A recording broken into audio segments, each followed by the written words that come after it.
how do we prevent diseases in our farm? Because there is always a saying that prevention is better than cure. For instance, even in humans, anytime you fall sick, the question you are likely to ask is that, so what do I do to prevent this kind of disease? When it comes to the rabbit farming or the kind of disease that may befall your farm, may become so overwhelmed that if care is not taken, you are going to lose a lot of animals, especially rabbits, right? So, the prevention is what I want us to look at. How do we prevent diseases in our rabbit farm, right? There are so many things that we can do, and it is very easy in the prevention. It is very easy for us to actually prevent uh, so many kind of diseases in our rabbit farm rather than to treat such diseases. All right. Yes. You bear with me that in the rainy season, there are a number of infections, especially the skin diseases, something like ear mites. It doesn't happen regularly, or it is not common in the dry season as compared to the rainy season. What might be the cause of that? Um, Please join us in this video. Please, if you have a comment or any um, other suggestions, please don't forget to leave a comment here for all of us to learn something out of it. Yes. Um, One major thing that I want to say, I know most of us may not like it, but it has to do with the cleanness in our farm. Now, I'll show you a number of environments, the farming environment, some farms that I have ever visited before. Now, I want you to look at it and then assess it for yourself. In fact, there are some farms, before you even enter into the farm, the kind of scent that will knock you off. You begin to wonder, so this rabbit farmer, is he serious at all? Does he mean business? Yes, but it's been happening. So it's rather unfortunate, right? There are some of these things. Maybe you visited somebody's farm, you can see it, but how to say it is also another problem, right? Yes. So take a look at these farms. Look at the environment. Yes. Um, there are sacks here. There are leftover leaves. Um, there are droppings, and then the urine. I mean, I hope you know that the rabbit urine and the droppings can invite um, infectious flies into the farm. And we all know what these flies can carry sometimes. They carry a lot of infections that they can simply infect your farm with. Among some farmers, they do cleaning every day, morning and evening. Some too, they do the cleaning once in a day, and some too, 2 days, some 3 days. It depends on the nature of your cages or your hatches. All right. If your cages are the standard ones, well structured, then maybe there is that kind of automatic cleaning system. With that one, you can actually, maybe you may not need to be doing the cleaning every day. But then, if your farm is like some of our farms, where even the droppings and those things, they actually drop on the floor, then that means that as day in and day out. You have to be cleaning.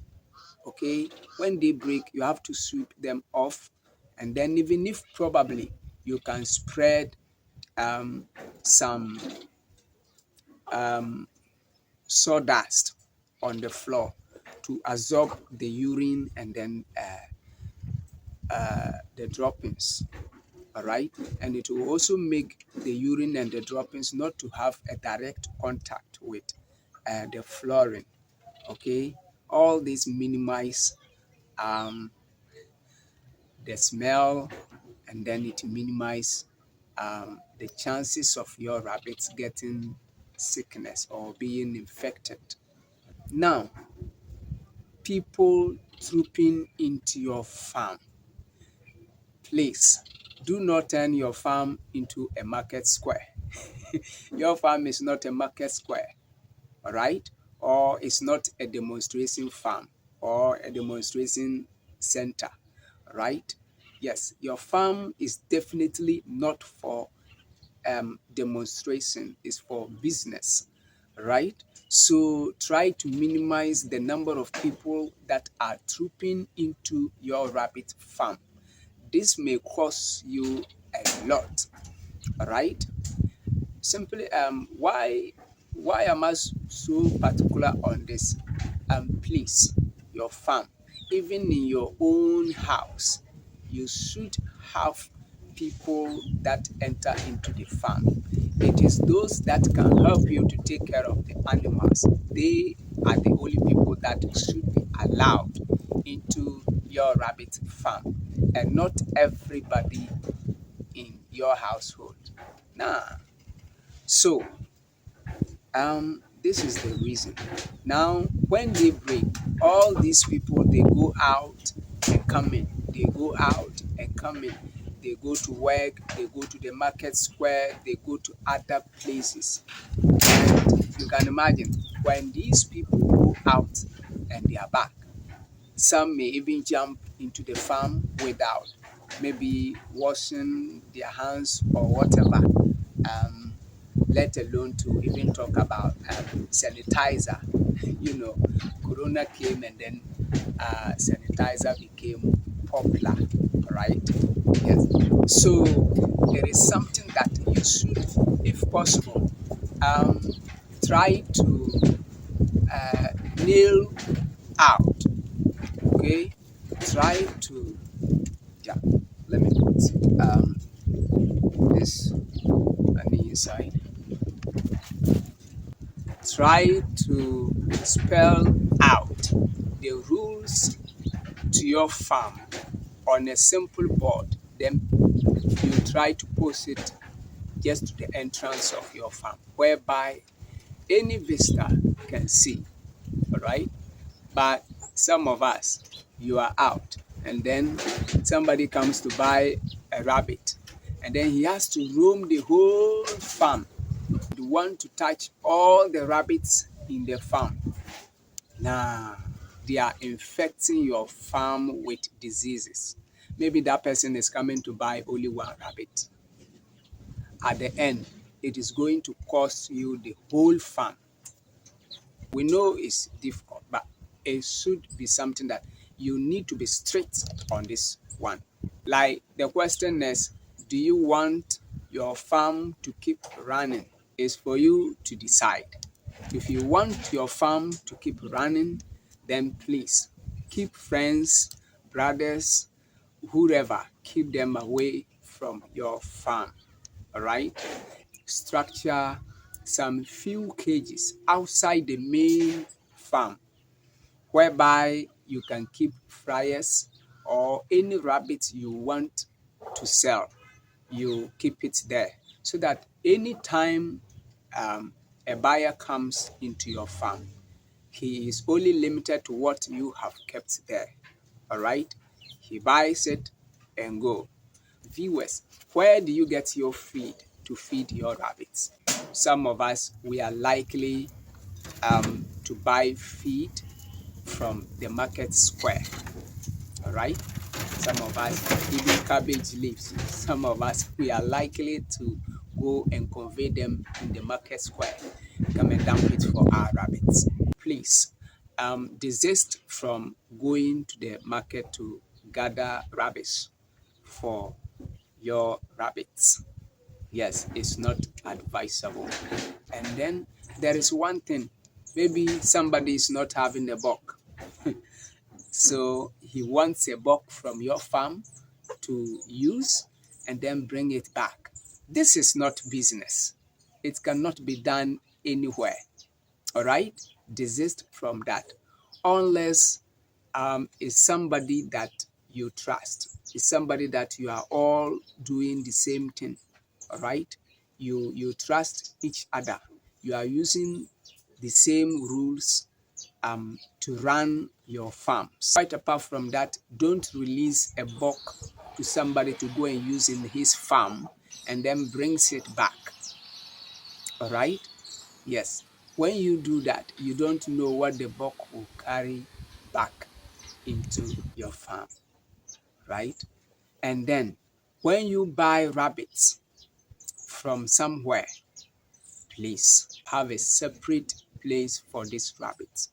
As soon as you bring them, leave them in that place for some time. Keep them there to monitor them for about 2 weeks to see how they are before you can now add them to your main farm. Viewers, when it comes to rabbit diseases, these are the things that we need to take care of. And I bet you, when we do this, 90, if not 100% of disease problems with diseases in our farm will be solved. Try to have a vet for your farm. Let me tell you this. When I started the rabbit farming, it took a whole year before I started to experience rabbit diseases. All right. But that does not mean that you will never experience any disease or infections in your farm. Whenever we mention the name of a vet, most people are scared. All right. Yes, we understand because maybe you have less than 10 door units. That is why we encourage that you always try to know one or two other colleague farmers. So in a case like this, you can cooperate to get one vet. Viewers, please, these are the precautions that we need to actually practice in our farm, which may seem to be difficult, but hey, I bet you that this is very easier than when we are overwhelmed with a particular disease in our farm and we are now running helter-skelter for solutions.